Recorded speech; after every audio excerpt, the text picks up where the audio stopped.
এখন অনলাইনে রামি খেলুন আর জিতে নিন ইনস্ট্যান্ট ক্যাশ প্রাইজ। একেবারে ফ্রিতে ডাউনলোড করুন রামি সার্কেল এবং জিতে নিন 100% ওয়েলকাম বোনাস। এই স্ক্রিন রেকর্ডিং দেখলেই বুঝতে পারবেন বেস্ট গ্রাফিক্স কোয়ালিটিতে তৈরি এই অ্যাপ এবং 100% রিয়েল অ্যান্ড সিকিউর। আর খুব সহজেই আপনি আপনার জিতে যাওয়ার টাকা ব্যাংক অ্যাকাউন্টে ট্রান্সফার করতে পারবেন। অনেকেই কিন্তু রামি সার্কেলের রামি খেলের টাকা জিতেছেন এবং জিতছেন। কাজেই দেরি না করে আপনিও ডেসক্রিপশন বক্সে দেওয়া লিঙ্কে ক্লিক করে ডাউনলোড করুন রামি সার্কেল এবং জিততে শুরু করুন instant cash prize.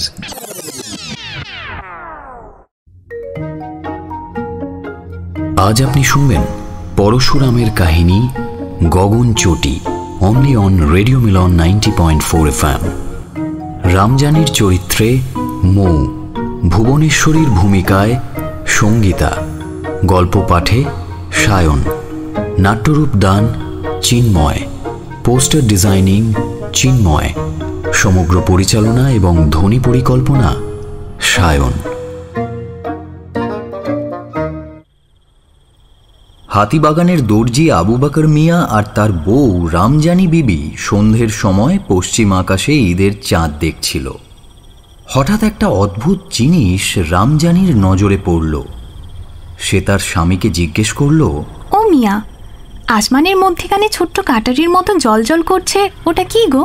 Abu Bakr অনেকক্ষণ ঠাহুর করে বলল, কাটারি নয় রে, ওটা পয়জার মানে খড়মের মতো। দেখছিস না তালতলার চটির মতন গড়নটা? বোধহয় মল্লিকবাবুরা ফানুস উড়িয়েছে। আবু বকরের অনুমান ঠিক নয়, কারণ পরদিন এবং তারপর রোজই সন্ধ্যের পর সেটা আকাশে দেখা গেল। এই অদ্ভুত বস্তুটা ফানুসের মতো এদিক ওদিক ভেসে বেড়ায় না, আকাশে স্থির হয়েও থাকে না। চাঁদ আর গ্রহ নক্ষত্রের মতোই এর উদয় অস্ত হয়। উঠতি জ্যোতিষ সম্রাট তারক সান্যালকে জিজ্ঞেস করা হলে তিনি বললেন, ওটা রাহু বলেই মনে হচ্ছে, মহা বিপদের পূর্ব লক্ষণ। এই কথা শুনে প্রবীণ জ্যোতিষ সম্রাট শশধর আচার্য বললেন, তার কাটা গোমুখ্য একটা। রাহু হলে মুগুরের মতো গড়ন হতো না, ওটা কেতু, তাই ওই ল্যাজের মতো দেখাচ্ছে। অতি ভীষণ দুঃসময়ের সূচনা করছে। তোমাদের উচিত গ্রহ শান্তির জন্য যাগযজ্ঞ করা আর অষ্টপ্রহর ব্যাপী হরি সংকীর্তন করা। একটা আতঙ্ক সর্বত্র ছড়িয়ে পড়ল। খবরের কাগজে নানা রকম মন্তব্য প্রকাশিত হতে লাগল।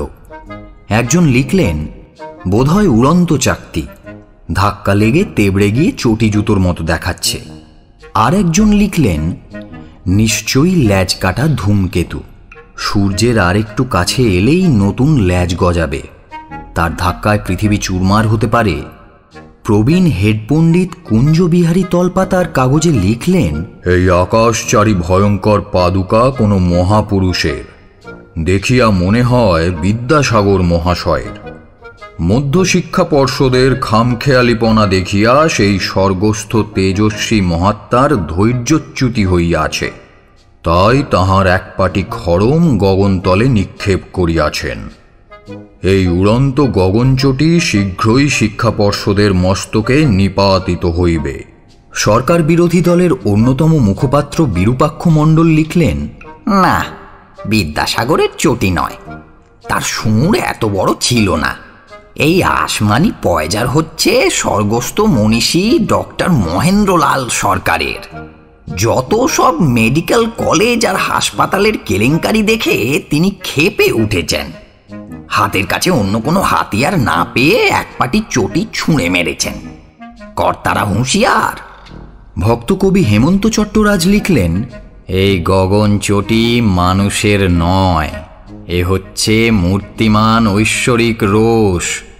চুরি, ঘুষ, ভেজাল, মিথ্যাচার, ব্যভিচার, ভণ্ডামি ইত্যাদি পাপের বৃদ্ধি, রাজ্য সরকারের অকর্মণ্যতা, ধনীদের বিলাসবাহুল্য, ছেলে মেয়েদের সিনেমোন্মাদ, এইসব দেখে নটরাজ চঞ্চল হয়েছেন। প্রলয় নাচন নাচবার জন্য পা বাড়িয়েছেন। তা থেকেই এই রুদ্রচটি গগনতলে খসে পড়েছে। প্রলয়ঙ্কর রুদ্রতাণ্ডব শুরু হতে আর দেরি নেই। জগতের ধ্বংস একেবারে আসন্ন। দেশের ধনী দরিদ্র উচ্চ নীচ শিশু বৃদ্ধ স্ত্রী পুরুষ যদি শীঘ্রই ধর্মপথে ফিরে না আসে তবে এই রুদ্ররোষ সকলকেই ধ্বংস করবে। কিন্তু আনাড়ি লোকেদের এইসব জল্পনা শিক্ষিত জনের মনে লাগল না। বিশেষজ্ঞরা কি বলেন? Bishwambhar cotton mill, Bishwambhar bank, Bishwambhari পত্রিকা ইত্যাদির মালিক শ্রী বিশ্বম্ভর চক্রবর্তী একজন সর্ববিদ্যা বিশারদ লোক। কোনো প্রশ্নের উত্তরে তিনি জানি না বলেন না, কিন্তু গগনচটির কথা জিজ্ঞেস করলে তিনি শুধু গভীরভাবে ওপর নিচে ডাইনে বাঁয়ে ঘাড় নাড়লেন। কয়েকজন অধ্যাপককে জিজ্ঞেস করায় তাঁরা বললেন, এখনই কিছু বলা যায় না, তবে নক্ষত্র নয় তা নিশ্চিত, কারণ এর গতিপথ বিষুবৃক্ষের ঠিক সমান্তরালভাবে রয়েছে। এই আগন্তুক জ্যোতিষ্কটি গ্রহের মতো বিপথগামী। লেজহীন ধূমকেতু হতে পারে, তবে তা ভয়ের কোনো কারণ আছে আছে খালি চোখে যতই ছোট দেখাক, বস্তুটি নিশ্চয়ই প্রকাণ্ড। দেখা যাক আমাদের কোদাই ক্যানাল মানমন্দির আর গ্রিনিচ প্যালোমার ইত্যাদি থেকে কি রিপোর্ট আসে। রিপোর্ট শীঘ্রই এলো। দেশ বিদেশের সমস্ত বিখ্যাত মানমন্দির থেকে একই সংবাদ প্রচারিত হলো। দুর্বোধ্য বৈজ্ঞানিক তত্ত্ব বাদ দিলে যা রিপোর্ট দাঁড়ায় তা হলো খানিকটা এই রকম। সূর্যের নিকটতম গ্রহ হচ্ছে বুধ বা মার্কারি, তারপর আছে শুক্র বা ভেনাস, তারপর আমাদের পৃথিবী, তারপর মঙ্গল বা মার্স, তারপর বহু দূরে বৃহস্পতি বা জুপিটার, আরও দূর দূরান্তরে শনি, ইউরেনাস, নেপচুন আর প্লুটো। মঙ্গল আর বৃহস্পতির কক্ষের মাঝামাঝি পথে প্রকাণ্ড এক ঝাঁক অ্যাস্টেরয়েড বা ছোট ছোট খণ্ডগ্রহ বা গ্রহাণুপুঞ্জ সূর্যকে পরিক্রম করে। তারই একটা হঠাৎ কক্ষপথ থেকে ছিটকে বেরিয়ে পৃথিবীর নিকটে এসে পড়েছে। এই খণ্ডগ্রহটি গোলাকার নয়। ভারতীয় জ্যোতিষীরা এর নাম দিয়েছেন গগনচটি, অর্থাৎ হেভেনলি স্লিপার। আপাতত আমরাও সেই নাম মেনে নিলাম। এই গগনচটির কিছুটা নিজস্ব দীপ্তি বা আলো আছে, তার ওপর সূর্যকিরণ পড়ায় আরও দীপ্তিমান হয়েছে। পৃথিবী থেকে এর বর্তমান দূরত্ব 2.25 কোটি মাইল, প্রায় 2 বছর সূর্যকে পরিক্রমণ করছে। এর আয়তন আর ওজন চাঁদের প্রায় দ্বিগুণ। এত বড় অ্যাস্টেরয়েডের অস্তিত্ব এখনো পর্যন্ত জানা ছিল না। অনুমান করা যাচ্ছে গোটা কত খণ্ড গ্রহের সংঘর্ষ আর তার মিলনের ফলে এই গগনচটি উৎপন্ন হয়ে ছিটকে বেরিয়ে এসেছে। এর উত্তাপ তার নিজস্ব দীপ্তি সংঘর্ষ জনিত। এই বৃহৎ অ্যাস্টেরয়েড কাছে আসায় মঙ্গল গ্রহ আর চাঁদের কক্ষপথ একটু বেঁকে গেছে। আমাদের জোয়ার ভাটার সময়ও কিছুটা বদলেছে। পৃথিবী থেকে এর দূরত্ব এখনো পর্যন্ত যা আছে তাতে বিশেষ ভয়ের কোনো কারণ নেই, তবে সন্দেহ হচ্ছে গগনচটি ক্রমে ক্রমেই পৃথিবীর কাছে আসছে। যদি বেশি কাছে আসে তবে আমাদের এই পৃথিবীর কি পরিণাম হবে তা ভাবতেও বুক দূর করে। এই বিবৃতির ফলে অনেকেই ভয়ে আঁতকে উঠলেন। কয়েকজন মোটাসোটা ধনী বিত্তশালী হার্ট ফেল করে মারা গেলেন। অনেকেই পেটের অসুখ, মাথা ঘোরা, বুক ধড়ফড়ানি আর হাঁপানিতে ভুগতে লাগলেন। বিভিন্ন ধর্মের নেতৃস্থানীয় কিছু মানুষ নিজের নিজের শাস্ত্র অনুসারে হিতোপদেশ দিতে লাগলেন।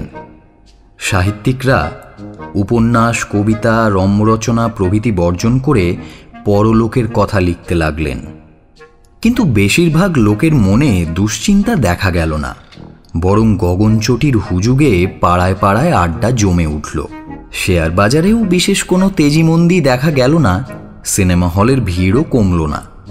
কিছুদিন পরেই দফায় দফায় যে জ্যোতিষ্কের সংবাদ আসতে লাগলো তাতে লোকের পিলে চমকে উঠল, রক্ত জল হয়ে গেল। গগনচটি নামক এই দুষ্ট গ্রহখণ্ড ক্রমশ পৃথিবীর নিকটতর হচ্ছে এবং মহাকর্ষের নিয়ম অনুসারে পরস্পর টানাটানি চলছে। চাঁদসহ পৃথিবী আর গগনচটি যেন মিলেমিশে তালগোল পাকাবার চেষ্টায় আছে। হিসেব করে দেখা গেছে 5 মাসের মধ্যেই চাঁদ আর গগনচটির সংঘর্ষ হবে। তারপর দুটোই হুড়মুড় করে পৃথিবীর ওপর পড়বে। তার ফল যা দাঁড়াবে তার তুলনায় লক্ষ হাইড্রোজেন বোমা তুচ্ছ। সংঘাতের কিছু আগেই বায়ুমণ্ডল লুপ্ত হবে, সমুদ্র উৎক্ষিপ্ত হবে, সমস্ত প্রাণী শ্বাসরোধ হয়ে মারা যাবে। চরম ধ্বংসের জন্য অপেক্ষা করা ছাড়া আমাদের আর কিছুই করণীয় নেই। বিভিন্ন খ্রিস্টীয় সম্প্রদায়ের মুখপাত্রগণ একটি যুক্তি বিবৃতি প্রচার করলেন। সেই বিবৃতিতে বলা হলো, আমাদের করণীয় অবশ্যই আছে। সেকালের বৃদ্ধ গুরুজনেরা একটি ছড়া বলতেন, if cold air reach you through a hole, go make your will and mend your soul. কিন্তু এই আগন্তুক গগনচটি কোনো ছিদ্র দিয়ে আসা শীতল বায়ু নয়। মানবজাতির পাপের জন্য ঈশ্বর প্রেরিত মৃত্যুদণ্ড। এটি আমাদের সকলকেই ধ্বংস করবে। উইল করা বৃথা, কিন্তু মৃত্যুর আগে আমাদের আত্মার ত্রুটি অবশ্যই শোধন করতে হবে। অতএব সরল খোলা মনে সমস্ত পাপ স্বীকার করে নাও, নিরন্তর প্রার্থনা করো, ঈশ্বরের করুণা ভিক্ষা করো, সকল শত্রুকে ক্ষমা করো। যে কদিন বেঁচে আছো যথাসাধ্য অপরের দুঃখ দূর করো। অন্যান্য ধর্মের নেতারাও এই একই রকম উপদেশ দিতে লাগলেন। আদি শঙ্করাচার্যের একমাত্র ভাগ্নের বংশধর 1008 নম্বর শ্রী বোমশঙ্কর মহারাজ একটি হিন্দি বই ছাপিয়ে 50 লক্ষ কপি বিলি করলেন। তার সারমর্ম ছিল এই রকম, হ্যাঁ মেরে বাচ্চে, হে আমার বৎসগণ, মৃত্যু ভয় ত্যাগ করো। আমার বয়স 90 পেরিয়েছে, আর তোমরা প্রায় সকলেই আমার থেকে ছোট, কিন্তু তাতে কোনো ক্ষতি নেই, কারণ ভবযন্ত্রণার ভোগ বালক বৃদ্ধ ছোট বড় সকলের পক্ষেই সমান। আমাদের আত্মা শীঘ্রই এই দেহের খাঁচা থেকে মুক্তি পেয়ে পরমাত্মায় মিলিত হবে। এই তো পরম আনন্দের কথা, এতে ভয়ের কি আছে? কিন্তু অসুচি অশুভ অবস্থায় দেহত্যাগ করা চলবে না, তাতে নরক গতি হবে। তোমরা হয়তো জানো, কোনো বড় অপারেশনের আগে রোগীকে উপবাসী রাখা হয় এবং জোলাপ আর এনিমা দিয়ে তার কোষ্ঠ সাফ করা হয়। যখন রোগীর পাকস্থলী শূন্য, মূত্রাশয় শূন্য, সর্বশরীর পরিষ্কৃত, তখনই ডাক্তার অস্ত্র প্রয়োগ করেন। সুচিতার জন্যই এত সতর্কতার কারণ, পাছে সেপটিক হয়। এখন ভেবে দেখো, অ্যাপেন্ডিক্স বা হার্নিয়া বা প্রোস্টেট ছেদনের তুলনায় প্রাণ বিসর্জন কত গুরুতর ব্যাপার। মৃত্যুকালে যদি মনে কিছুমাত্র কলুষিত বা কলুষ বা দূষিত থাকে, তবে আত্মার সেপটিক অনিবার্য। পাপ খালন না করেই যদি তোমরা প্রাণত্যাগ করো, তবে নিঃসন্দেহে সোজা নরকে যাবে। অতএব আর বিলম্ব না করে সরল মনে লজ্জা ভয় ত্যাগ করে সমস্ত পাপ স্বীকার করো, তাতেই তোমার শুভ হবে। তবে হ্যাঁ, চুপি চুপি বললে চলবে না। জনতার সামনে উচ্চ কণ্ঠে চিৎকার করে ঘোষণা করতে হবে, কিংবা ছাপিয়ে প্রচার করতে হবে, যেমন আমি করেছি। ওই বইয়ের শেষ বিভাগে ক আর খয়ের মধ্যে আমার যাবতীয় দুষ্কর্মের তালিকা পাবে। কতকগুলো ছারপোকা মেরেছি, কতবার লুকিয়ে মুরগি খেয়েছি, কতবার মিথ্যে বলেছি, কতজন ভক্তিমতী শিষ্যার প্রতি কুদৃষ্টিপাত করেছি, সবই খোলসা করে বলা হয়েছে। তোমরাও আর এক মুহূর্ত দেরি না করে এখনই পাপক্ষালনে রত হও। বিলেতে অক্সফোর্ড গ্রুপের উদ্যোগে দলে দলে নরনারীরা তাদের দুষ্কৃত কর্ম স্বীকার করতে লাগল। অন্যান্য পাশ্চাত্য দেশেও এই একই রূপ শুদ্ধির আয়োজন করা হলো। ভারতবাসীর লজ্জা একটু বেশি, সেই জন্য বোমশঙ্করজির উপদেশে প্রথম প্রথম বিশেষ ফল হলো না। কিন্তু সম্প্রতি প্যালোমার মানমন্দির থেকে যে রিপোর্ট এসেছে, তারপরে কেউ আর চুপ করে থাকতে পারল না। গগনচটি আরও কাছে এসে পড়েছে। তার ফলে পৃথিবীর অভিকর্ষ বা গ্র্যাভিটি কমে গেছে। আমরা সকলেই একটু হালকা হয়ে পড়েছি। আর বিশেষ দেরি নেই, শেষের সেই ভয়ঙ্কর দিনের জন্য প্রস্তুত হও। মনুমেন্টের নিচে আর শহরের সমস্ত পার্কে দলে দলে মেয়ে পুরুষ চিৎকার করে পাপ স্বীকার করতে লাগলো। বড় বাজার থেকে একটা বিরাট প্রসেশন ব্যান্ড বাজাতে বাজাতে বেরোলো এবং নেতাজি সুভাষ রোড হয়ে শহর প্রদক্ষিণ করতে লাগলো। বিস্তর গণ্যমান্য লোক তাতে যোগ দিয়ে বুক চাপড়ে চাপড়ে করুণ কণ্ঠে নিজের নিজের দুষ্কর্ম ঘোষণা করতে লাগলেন। কিন্তু ব্যান্ডের আওয়াজে তাদের কোনো কথাই ঠিক বোঝা গেল না। বিলিতি রেডিওতে নিরন্তর বাজতে লাগলো নিয়ারার মাই গড টু দি। দিল্লির রেডিওতে রঘুপতি রাঘব রাজা রাম এবং লখনৌ আর পাটনায় রাম নাম সচ হ্যায় দিন রাত্রি বাজতে লাগলো। কলকাতায় ধ্বনিত হল সম্মুখে শান্তি পারাবার। মস্কো রেডিও কিন্তু নীরব রইল, কারণ ভগবানের সঙ্গে কমিউনিস্টদের বিশেষ সদ্ভাব নেই। অবশেষে সোভিয়েত রাষ্ট্রদূতের স্বনির্বন্ধ অনুরোধে আমাদের রাষ্ট্রপতি কমিউনিস্ট প্রজাবৃন্দের আত্মার সদ্গতির উদ্দেশ্যে গয়াধামে অগ্রিম পিণ্ডদানের ব্যবস্থা করলেন। বৃহৎ চতুষ্শক্তি অর্থাৎ মার্কিন যুক্তরাষ্ট্র, সোভিয়েত ইউনিয়ন, ব্রিটেন এবং ফ্রান্সের শাসকবর্গগণ গত 50 বছর ধরে যত কুকর্ম করেছেন তার ফিরিস্তি দিয়ে হোয়াইট বুক প্রকাশ করলেন এবং একযোগে ঘোষণা করলেন সব মানুষ ভাই ভাই, কোনো কিছু বিবাদ নাই। পাকিস্তানের কর্তারা বললেন, ये बात तो ठीक है, हिंदी पाकी भाई भाई, लेकिन पहले कश्मीर চাই। জগৎব্যাপী এই প্রচণ্ড বিক্ষোভের মধ্যে শুধু একজনের কোনো রকম হেলদোল বা পরিবর্তন দেখা গেল না। ইনি হচ্ছেন হাটখোলার ভুবনেশ্বরী দেবী। বয়স 80 পার হলেও তিনি বেশ সবলা। সম্প্রতি দ্বিতীয়বার কেদারবদ্রী ঘুরে এসেছেন। প্রচুর সম্পত্তি, স্বামীপুত্র কন্যার ঝঞ্ঝাট নেই, শুধু অনিচ্ছাকৃতভাবে একপাল আশ্রিতদের রেখেছেন, তাদের ইনি কড়া শাসনে রাখেন। ভুবনেশ্বরী দেবী খুবই ভক্তিমতী মহিলা। গীতগোবিন্দ, গীতা আর গীতাঞ্জলি একেবারে ঠোঁটস্থ করেছেন, কিন্তু পাড়ার লোকে তাকে ঘোর নাস্তিক মনে করে, কারণ তিনি কোনো রকম হুজুগে মাতেন না। তার ভয়ার্ত আশ্রিতগণ ব্যাকুল হয়ে অনুরোধ করল, কর্তামা, গগনচুটি উদয় হয়েছে, প্রলয়ের আর দেরি নেই। জগন্নাথ ঘাটে সভা হচ্ছে, সবাই পাপ কবুল করছে, আপনিও করে ফেলুন। মন খোলসা হলে শান্তিতে মরতে পারবেন। হ্যাঁ। ভুবনেশ্বরী ধমক দিয়ে বললেন, পাপ যা করেছি তা করেছি, ঢাক পিটিয়ে সবাইকে অত বলতে যাব কেন রে হতভাগা? গগনচটি না ঢেঁকি, আকাশে লাখ লাখ তারা আছে, আরেকটা না হয় এলো, তাতে হয়েছে কি? হ্যাঁ, তোরা বললেই কি প্রলয় হবে? মরতে এখন ঢের দেরি রে, বুঝলি? এখনই অত হাহুতাশ করছিস কেন? ভগবান আছেন কি করতে? আমায় নইলে ত্রিভুবনেশ্বর তোমার প্রেম হতো যে মিছে। রবি ঠাকুরের ওই গানটা শুনিসনি? মানুষকেই যদি ঝাড়ে বংশে লোপাট করে ফেলেন তবে ভগবানের বেঁচে সুখ কি? লীলা খেলা করবেন কাকে নিয়ে? যা যা যা দেখিনি, নিশ্চিন্তে ঘুমোগে যা। কিসে কি হয় কিছুই বলা যায় না। হয়তো ভুবনেশ্বরী দেবীর কথায় ত্রিভুবনেশ্বরের একটু চক্ষু লজ্জা হলো, হয়তো কার্যকারণ পরম্পরায় প্রকৃতির নিয়মেই যা ঘটার তা ঘটল। হঠাৎ একদিন খবরের কাগজে 3 ইঞ্চি হরফে ছাপা হলো, ভয় নেই, দুষ্ট গ্রহ দূর হচ্ছে। বৃহস্পতি, শনি, ইউরেনাস আর নেপচুন এই 4টে প্রকাণ্ড গ্রহের সঙ্গে এক রেখায় আসার ফলে গগনচটির পিছনে টান পড়িয়াছে। সে দ্রুত বেগে পুরনো কক্ষে নিজের সঙ্গীদের কাছে ফিরিয়া যাইতেছে। অতি অল্পের জন্য এই যাত্রায় আমাদের পৃথিবী বাঁচিয়া গেল। বিপদ কেটে যাওয়ায় জনসাধারণ হাঁপ ছেড়ে বাঁচল, কিন্তু যারা অসাধারণ তারা নিশ্চিত হতে পারলেন না।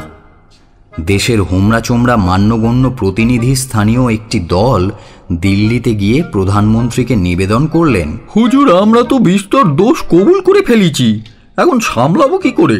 প্রধানমন্ত্রী সুপ্রিম কোর্টের চিফ জাস্টিসের মত চাইলেন। তিনি রায় দিলেন, পুলিশের পীড়নের ফলে কেউ যদি অপরাধ স্বীকার করে তবে তা আদালতে গ্রাহ্য হয় না। গগনচটির আতঙ্কে লোকে যা বলে ফেলেছে তারও আইনসম্মত কোনো মূল্য নেই। বিশেষত যখন স্ট্যাম্প কাগজে কেউ অ্যাফিডেভিটি করেনি, তখন আর এ নিয়ে চিন্তা করে লাভ নেই। বৃহৎ চতুষ্শক্তি এবং ইউএনও গোষ্ঠীভুক্ত ছোট বড় সকল রাষ্ট্র একটি প্রোটোকলে স্বাক্ষর করে ঘোষণা করলেন, গগনচটির আবির্ভাবে বিকারগ্রস্ত হয়ে আমরা যেসব প্রলাপোক্তি করেছিলাম তা এতদ দ্বারা প্রত্যাহত হল। এখন আবার পূর্বাবস্থা চলবে। যাই হোক, পৃথিবী আবার পূর্বাবস্থায় ফিরে এলো। গগনচটি সুদূর গগনে বিলীন হয়ে গেছে, কিন্তু যাবার আগে সকলকেই বিলক্ষণ ঘা কতক দিয়ে গেছে সে। আমাদের মান ইজ্জত সব ধূলিসাৎ হয়ে গেছে। মাথা উঁচু করে বুক ফুলিয়ে আর দাঁড়াবার জো পর্যন্ত নেই। এতক্ষণ আপনি শুনছিলেন পরশুরামের কাহিনী Gaganchati, only on radio Milan 90.4 FM।